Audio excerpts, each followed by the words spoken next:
Because I was making breakfast. No, because you were ruining breakfast. I want you to take this phone and get a hold of someone from your office. Now. Oh, yeah? Well, back off. She loves me. Yeah. Well, I sort of tried it on, and I sort of got it dirty. And I sort of put it in the washing machine.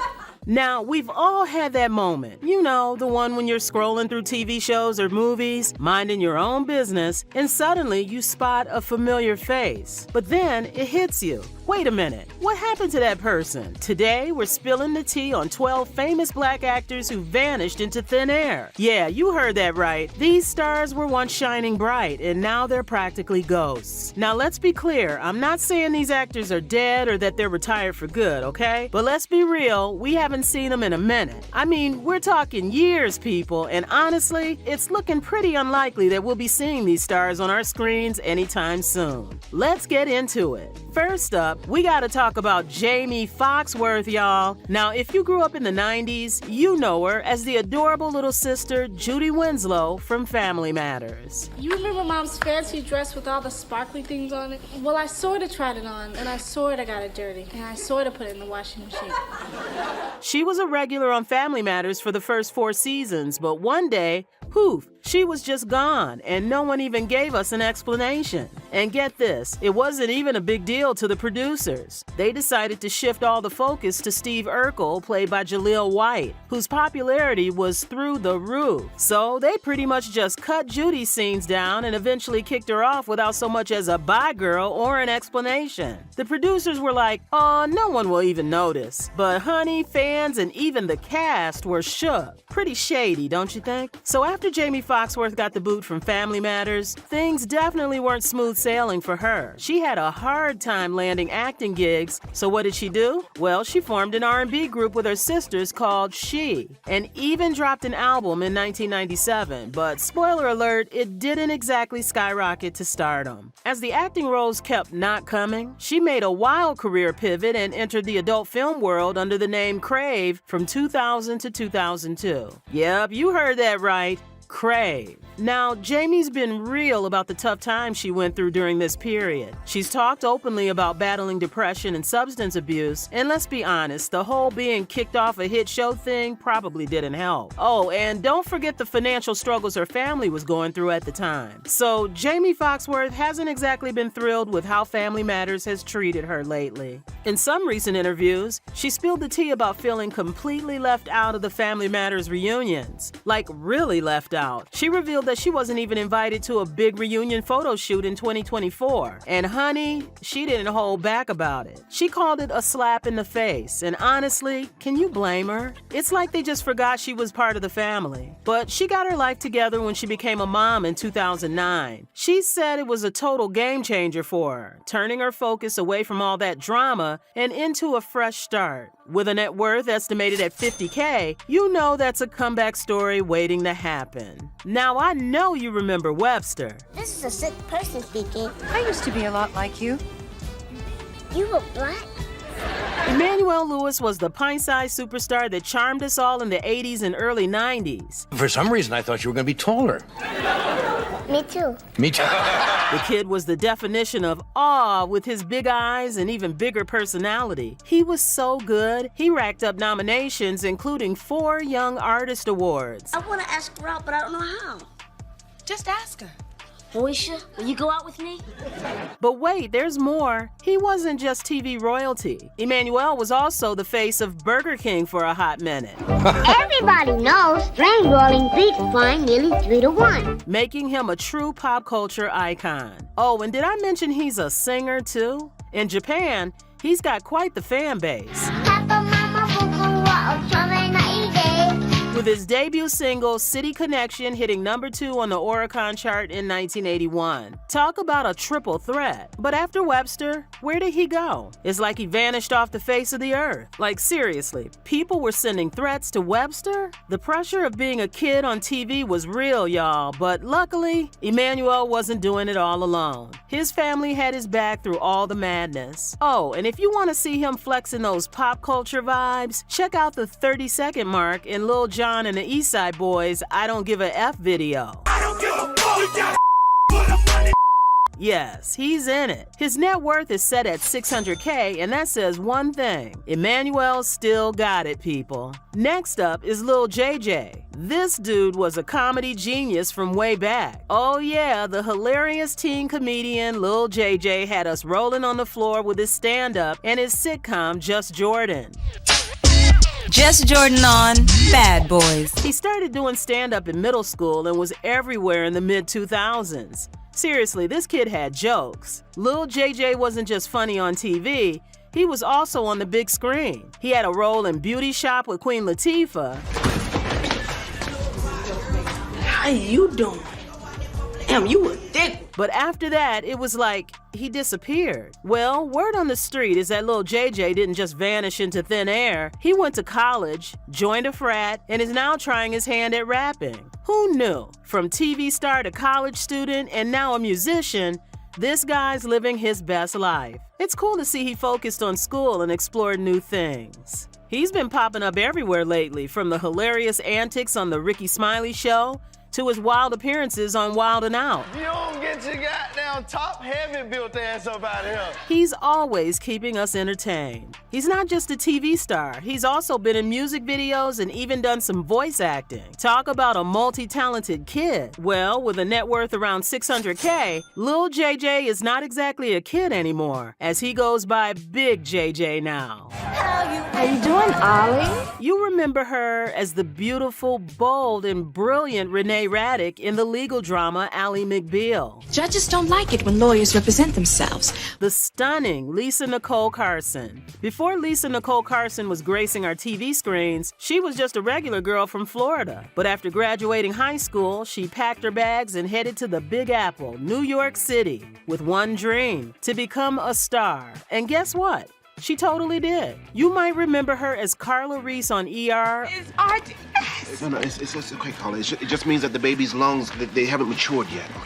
Or Marty on Jason's Lyric. No choice but to listen to it. She had the talent, the looks, and was on her way to superstardom, and then poof. Lisa was dealing with some serious mental health struggles, and unfortunately, they impacted her career.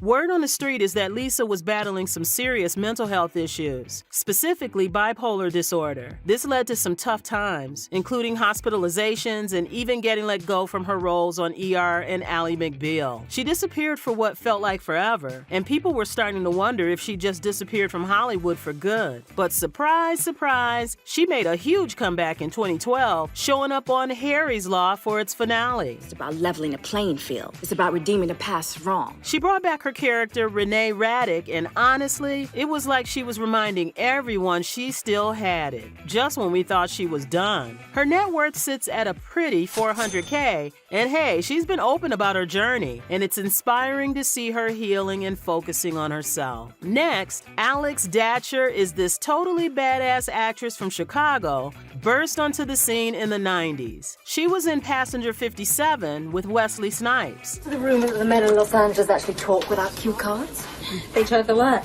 Whether or not they say anything is another matter. Like what? Talk about a killer role. But it didn't stop there. She showed off her range in The Expert. Has there been any word from the governor? No, and I don't believe there will be. Where she played Dr. Alice Barnes. Who knew she had all that acting versatility? Oh, and if you're a horror fan, you have to know Alex Datcher's name. Totally a cult favorite. She was in John Carpenter's Body Bags. Let him sleep it off. Did you get the restroom key? Oh, I left it hanging in the door. And let me tell you, her segment, The Gas Station, was pure nightmare fuel. She was so good in that role, it's like she was born to scare us. Alex Datcher was everywhere, and we loved it. The 90s were a prime time for Alex's roles, but after that, poof, she disappeared from the acting scene, and fans were left scratching their heads. No scandal, no drama, just silence. Maybe she just wanted to live a quieter life, because Alex kind of stopped headlining huge blockbuster projects. She was always popping up in all sorts of roles, from TV shows to random guest spots, making sure she stayed in the industry spotlight without ever really disappearing. Sure, they weren't always high-profile gigs, but hey, she was always working and staying relevant, and that's gotta count for something, right? She knew how to keep her name out there, even if it wasn't always in the biggest headlines. She was in shows like 18 Wheels of Justice and Any Day Now. And get this, she even popped up in a parody of Law and Order. Everybody wants their 15 minutes. Well, he got his plus 25 to life. These days, she might not be front and center, but she's still in the game. You can catch her on podcasts and a few movie roles here and there. Alex Datcher is doing it her way, and we love it. Next up, we've got Chenoa Maxwell, who started off making a splash in Hollywood, and let's just say she made her presence known. She totally stole the show in the 1998 romantic comedy Have Plenty. Just tried to kiss me. Really? Downstairs in the kitchen, we were just...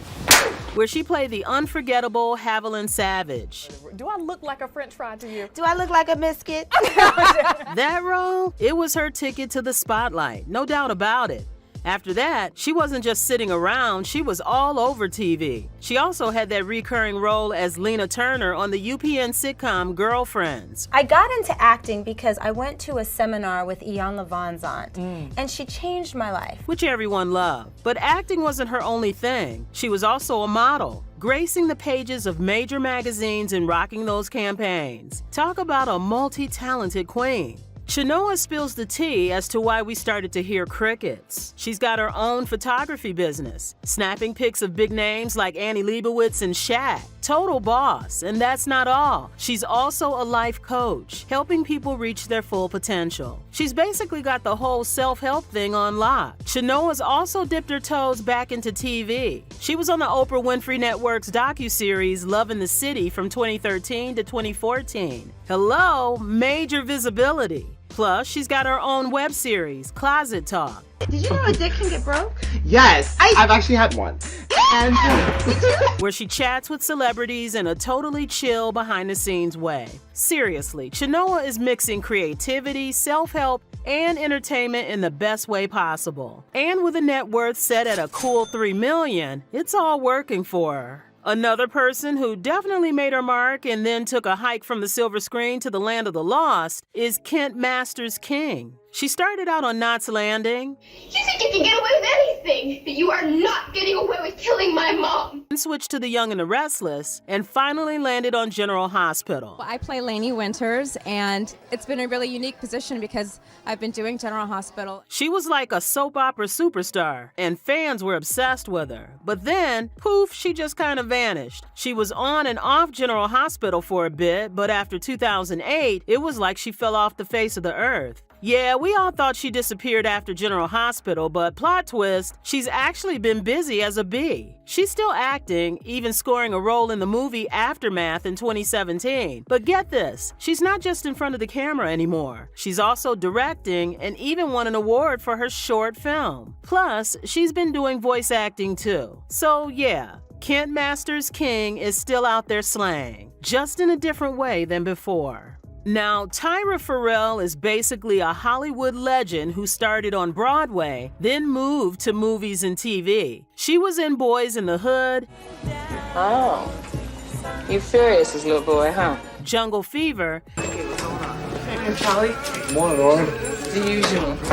And The Perfect Score. After basketball. Now, you see, that's what I'm talking about. All iconic films.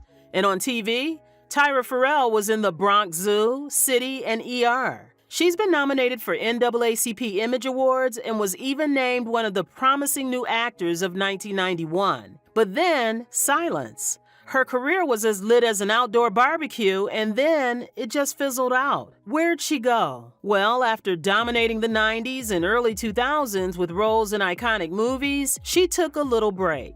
But don't worry, she came back with a bang.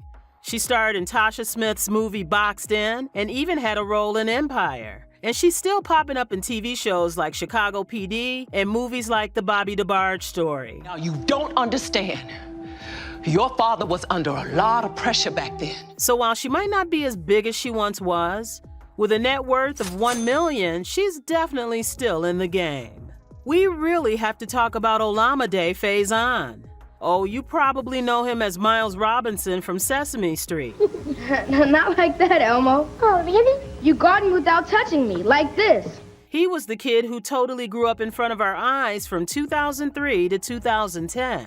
But there's so much more to him than just that iconic gig. Get this. Excited. Yeah. He's the younger brother of Turk from Scrubs. Talk about a talented family. Olamide has been in the game since the early 2000s. I'm glad your first day at kindergarten was so much fun. So tell us what you did today. He's not just an actor, he's also a musician. He's been in movies, TV shows, and even made some music. This guy is seriously talented and versatile. He's the lead singer and guitarist for a band called Imagine, and they were even signed to Universal Motown. He's also worked with other artists, like providing vocals for Currency's album. It's crazy how he's grown up right before our eyes. And let's not forget his work on Sesame Street.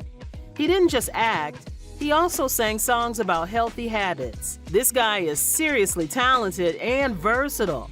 From acting to music, commercials to voice acting, Olamide Faison is doing it all. Now, Dijon Talton was that guy. He starred in Glee and had a pretty solid career going for him. It's true. It was the responsible thing to do. But after that show wrapped, Dijon kinda disappeared. But he's been busy. He's been in movies and TV shows like I Will Follow and A Boy, a Girl, a Dream. And Never Heard. Cal, you home, man? And get this, he even started his own production company, the Talton Company. He's been directing and producing, and he's even co-hosted a talk show with his cousin Megan Good. So while he might not be singing on stage anymore, he's still making waves in the entertainment industry in true triple threat fashion. Kalia Adams. She's definitely one of those actresses who's been around and quietly making her mark. Born Kalia Monet Adams, she's got some serious entertainment connections. Girl, this is so cool. I'm not even trying to be cool, and this is so cool. She's actually the cousin of actress Kyla Pratt, which definitely helps explain how she found her way into the industry. Kalia's big TV moment came in the early 2000s when she starred as Renee Aretha Jones on Tana. Renee, hello. Maritza just totally dissed us. You gonna let her get away with that? Huh? She was killing it. Then she popped up on Lipstick Jungle and even did some voice work for Dora the Explorer and Angelo Rules. Well, actually, the statistical odds of getting in this book? Highest! She might not be a household name, but she's definitely made her mark in the entertainment world. Last but no means least is Unica Doyle. She's one of those actresses from the 90s who had her moments in a bunch of super popular TV shows. Born on September 13, 1978 in Queens, New York, Unica definitely made an impression back in the day. She's probably best remembered for her role as Mickey on Touched by an Angel. Bennett, leave him alone. What do you have, huh? Drugs are for losers, man. But let's not forget she was also Keisha on The Fresh Prince of Bel-Air. I'm sure Derek wouldn't mind. Keisha, he's not like that. You know, that iconic show we still quote today? She was all over TV in the 90s. She played Sharon St. Martin on Where I Live. And I figure with my grades and a high SAT score, I can maybe skip senior year and go straight to college. But she wasn't just in those big shows. Unica also made appearances on Family Matters, Step by Step, and Moesha. Basically, if you had a 90s sitcom, she was probably guest starring in it. She's not as front and center these days, but if you were a 90s TV fan, you definitely remember her from all those classic series. These 12 black actors had us hooked in the 90s and early 2000s. But now, we're left wondering, where are they now? Maybe they're living their best lives off camera, or maybe they'll pop up in a new project one day. Either way, we'll always remember their iconic roles.